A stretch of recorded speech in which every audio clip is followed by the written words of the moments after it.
Wayans, and I'm actually going to break this little story here for the first time. We reached out to Marlon Wayans about doing an interview. And he had to speak to his person who, coordinates this stuff. Do you know how much they asked for a Marlon Wayans interview? I can't wait to hear it. $40,000 plus 30% of all future revenue. This is the part where I'm gonna show a lot of growth, because once upon a time ago, I would have just like a chainsaw went and let my mouth run, and it probably puts me in positions that I shouldn't or don't want to be in. So I'm gonna take this moment to grow as a human being and back out of this. Well, I'm not gonna back out of it. So basically, and me and him would DM sometimes. I remember I told him his last stand-up was great and everything else like that, and I basically hit him. I was like, my man, I'd rather you say that you just don't fuck with me, rather than give me this stupid ass number like this. Because there's nobody on earth that will pay you $40,000 for an interview, much less 30% on top of that. And he's like, oh, y'all just work it out and everything. And at one point we even got on the phone, because I was basically like, this is a fuck you number. Let me ask you This is a fuck you number. Let me ask you something. Yeah. Here's my question. Had you done it, do you honestly, in your gut and in your head, think that the juice would have been worth the squeeze? And before you answer that, let me say this. Before you answer, if you had somebody AI your voice, yeah. It was a cartoon of Trump, yes, and it was somebody imitating Trump. Right. If they said to you $40,000 to actually get Trump right after the shooting, so much so that when you interview him, he's got the patch on. Yeah. That juice is worth the squeeze, is it not? Yes. Okay. So if you did pay Marlon $40,000, in your mind, plus 30%, in your mind, in your gut, is that juice worth the squeeze? Absolutely not. Now we could be wrong. Absolutely He could give you the interview of the millennium. Listen, I'm just saying, do you really go, yo, this right here, this is some Barbara Walters shit. I had to break it down to him and say, look, if you look at your recent interviews, doing shows like I do, like the Breakfast Club, you get about 300,000 views. That's a few $1,000s in YouTube revenue. There's not a person on earth that will pay you this. In fact, my last Breakfast Club interview that I did got more than twice as many views as his. And when I talked to him, he's like, listen, I was involved in this. I'm like, listen, you have people speak on your behalf. In fact, before we went forward with this negotiation, I said, is this person representing you? And you said yes. I said, this would be the equivalent, Marlon, of me hitting you up and saying, hey, I've got a comedy show. I want you to do a 1-hour set. I'll pay you $100. And I want a piece of your future shows as well.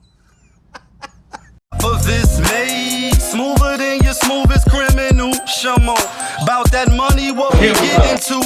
Shamo, about that money, get residuals. Shamo. What it do, people? You're now tuned in. Popovich. Popovich TV. TV. Oh yeah. We live, we rolling, we unscripted, we authentic, that feeling back up in here. One more again. So if it's your first time, go ahead and hit the like button, subscribe, hit the notification bell. To everybody else, you already know. Tony, there was no other way. We in the end game now. And we is in the end game, people. And we in the end game because coming out of the left corner wearing blue trunks is Marlon Wayans. One of the funniest, come from a family of royalty, actor, comedian, you know what I mean? Extraordinaire, whole family, whole weight, been putting on for the culture and giving us entertainment year after year after year after year. In the right corner with the red trunks is Vlad TV, also known currently as a culture vulture, whether you subscribe to that or not.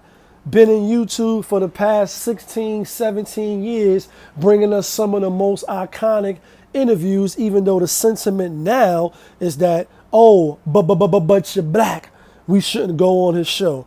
So recently, you know what I mean, last couple days or so, they've been spinning in a clip. And they've been spinning in the clip due to, you know, some jabs they've been taking at each other, allegedly, maybe kind of, sort of. Vlad reached out to Marlon Wayans, like, listen, you know, I want to do an interview Marlon told him, holla at my manager, holla at the middleman, and y'all work the numbers out. And basically, 40,000 plus 30% of the future revenue that would be generated is what the asking price was for. That's his number. Live with it, right?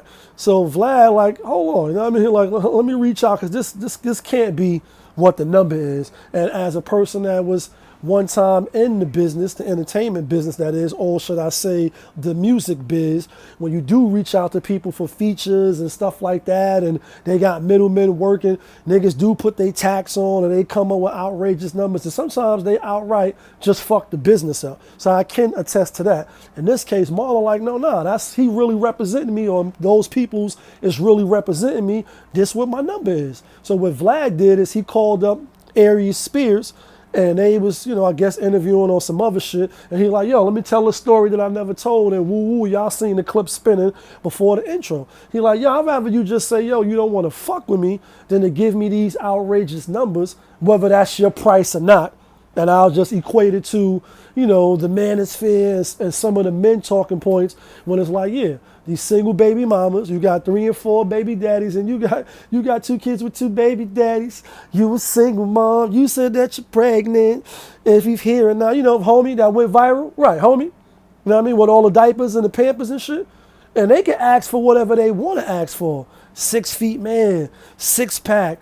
Tall, dark, and handsome, a millionaire, got 3 Ferraris, Bentleys, and all that shit, got a fucking a pad on the moon. You can ask for all that. That don't mean you're going to get that. That don't mean nobody's going to bring you what you're asking for. So again, Marlon, he asked for its price. And Vlad should have just left it at that. But, now the tweets come out and it's like, yo, I set my price. You ain't want to rock with it, cool. But to, pull up an interview or talk about it on your show and try to drag me to get the black community to drag me, it's unprofessional. I don't know if it's unprofessional in the sense that it's, like I was, saying for the Pop Smoke moms or anybody else, the Cameron and Mace, when they was talking about Big L. When there's 2 people involved, it's both parties' life. It's both, and whatever transpired, I could tell my story if I want, because this is my life. And if you choose to tell your side or speak from it from your truth, that's your story. Nobody should be able to put the muffles on you and say, yo, you can't talk, especially if I'm involved in that. Now, if I'm not involved and I have absolutely nothing to do with it, then you probably shouldn't be speaking on something that's not a part of your life and you have nothing to do with it. But, oh yeah, by the way, I'm Vlad TV. I was trying to get Marlon Wayans. He asked me for 40,000. I thought the number was fucking outrageous, and I want to tell a story about it. We cannot get mad at that, or at least I'm not outraged, and I don't have a dog in the fight or a cat in the race or however that saying goes.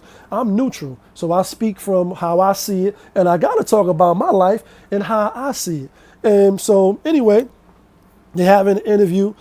Spears looks into the camera, as y'all seen. He like, listen, before I just would have started going off crazy. And, I don't say they was a black man, because you try to paint him now as the bad guy. Like, he's sitting up there with Vlad, and they, they trying to dog Marlon Wayans. No, they're not trying to dog Marlon Wayans, I don't think. I think they just saying, listen, I don't know nobody that's getting that type of money. And he just really stated the facts. Like, your last couple of interviews, you ain't generate that much. In fact, last time you went on the Breakfast Club and the last time I went on, I got more views than you. You know what I mean? And so now when they going back and forth, he like, listen, brother, how you going, you mad because a black man is stating his number? What race got to do with it? You know what I mean? Like, a man is a man is a man is a man, no matter what color you are. If that's your number, then that's your number. Why you got to put the black title on it? Then he hit him with the, your beard looking like Ice Spice butt cheek hairs, and you bring her into it. She taking the straight bullet. And so Vlad came back like, yo, you might as well just come out. You just did the photo shoot with the, I guess the LGBT, whatever. I get, son is trans or what have you. So now it's like, you representing that. That's cool. But just taking shots back. It's like, you taking shots at me. I'm going to take shots back at you. So I don't think it was, you know, out of bounds or what have you. And some people may not like my take on it, and that's fine. Because again, I'm not just overzealous on one side. I'm not overzealous on one side just because the person is black. That's like the politics and vote just because the person is black and just because they doing the stinky lane, just because they cook motherfucking string beans in their tongue. Now, you won't catch a lead like that. We're going to deal with the facts and we're going to deal with logic. You can request whatever you want, Marlon Wayans. Go get it. You an icon. You a legend. You put on for your city. I put on. You put on, Jeezy. You put on. Go get it. If somebody else gonna give it to you, but like Vlad said, and this is where I agree with Vlad. I'd rather you just say, yo, you don't want to fuck with me. You know what I mean? As he pointed out, yo, a lot of people don't rock with you right now in the black community. Your name is dirt. Your name is shit. So just say that. You got a relationship with him. As much as we want people to stop going on his platform, the bottom line is he has been in YouTube for 16 years, if not 17, right? Coming up on it. And when Shannon Sharp, as he mentioned, if you watch the clip, he like, you know, when he said he made more money in 1 year of Cat Williams interviewed, and I guess he said he made over 2 million or whatever. And Vlad like, nah, people think I'm hating, but ain't nobody could tell me more about this YouTube shit. I'm the first generation. And he is one of the first generations or the first trailblazers in YouTube, you know, doing what he does. And a lot of people came from under that or through that. You can like it, you can run from it, you can dread it, but destiny arrives all the same. This is the facts. So he like, ain't nobody that's just watching these YouTube videos or you just started a YouTube channel like mine, hit the subscribe button, hit the like button, go and tell me something about YouTube and how this shit work. You out your rabbit ass mind. I agree with that. That's another fact that I agree. I don't know what Shannon Sharp made. I'm not saying he's lying. I'm saying I kind of believe what Vlad is saying. That's like somebody that never cut hair before going to tell a barber, and somebody that's been a master barber for 10, 15, 20 years, something about cutting hair, what blades to use and new techniques and sprays and all. The barber going to be looking at you like, bro, are you fucking out of your mind? You just a customer. And not only am I a client, I'm the player's president. So who are you to tell me about YouTube and how the intricate parts work in the back office, as I like to say, on the back line about YouTube? Come on now. That don't even make sense. Is Marlon wrong? I don't think he's wrong. I think he wanted what he wanted. Cool. Vlad wasn't going for it, followed up like, listen, bro, you sure? Woo. Marlon like, yeah, well, we could work it out. He's like, yo, but your last couple of joints ain't been hitting for that. I'm not even going to make no money off that, so I will be losing. But I get it. He like, yo, to put what you set up and make me look bad, that's unprofessional. I don't know if it's unprofessional. This is the internet days we living in. I don't agree with everything, obviously, because I do believe everything is not for public consumption. But this is a part of his story. He ain't lying. Ain't like he's slandering your name. You asked for the 40 grand. You asked for 30% of the future revenues. He said, no can do. I can't go for that. No, can do. And yeah, he could have just left it at that, but he kicking it with Spears. He's like, listen, let me tell you something, and woo. And they decided to have a little commentary on it. I don't think there's nothing wrong with that. What happens is when Marlon swings back, like, yo, I seen your interview, you trying to drag my name, you should have left it at that. You know, you got the Ice Spice, hairs and all that, and woo, and you mad at a black man and trying to play victim. Nah, that shit ain't got nothing to do with black or white. You asked for your number, he thought it was outrageous, ridiculous, and he wasn't going to pay you. Yeah, let's move on, but, you could have just left it at that too. He ain't trying to drag you. Now it's coming into a fiasco. 2 whole grown men, 150, 51. I don't even know how Vlad is, but it's like, come on, bro. It's really not that serious. And then under these comments and under these posts, but you're black. Everybody's outraged because they hate Vlad. They don't like Vlad. He's a culture vulture, and I get it. If that's your stance, cool. That's your stance. I'm not going to knock you for it, but I don't see it that way. I see it as business didn't go through. Business wasn't done. He decided to speak on what led up to the business not going through. And now Marlon Wayans feel he got to defend his asking price or, say you want professional and start slinging names and insults out. Then when I swing back, now it's an issue. Saying even one comment, the LGBTQ, he shouldn't have said that. They ain't gonna like that. And woo, like we supposed to be scared of the LGBTQ. No, we ain't. All of us are not scared. All of us are not worried about getting canceled. You know, that's the era we live in now. They so sensitive on some Kanye shit. But let me know your thoughts in the comment. It's your guy.